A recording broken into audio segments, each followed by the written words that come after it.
Video detik-detik Angkatan Udara Rusia mengeliminir pasukan Ukraina yang berkamuflase. Video diunggah Kementerian Pertahanan Rusia Jumat tanggal 18 Maret dikutip Tribun Timur.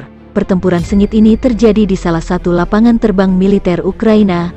Awak penerbangan Angkatan Udara mendeteksi sistem pertahanan udara yang disamarkan dan posisi operator manpat yang bersembunyi di balik kendaraan sipil. Helikopter Rusia lebih dulu diserang 18 kali tembakan dari darat. Para kru melakukan pendaratan pencegahan dan mengatur pertahanan perimeter yang menahan serangan sampai kedatangan kelompok penyerang kedua.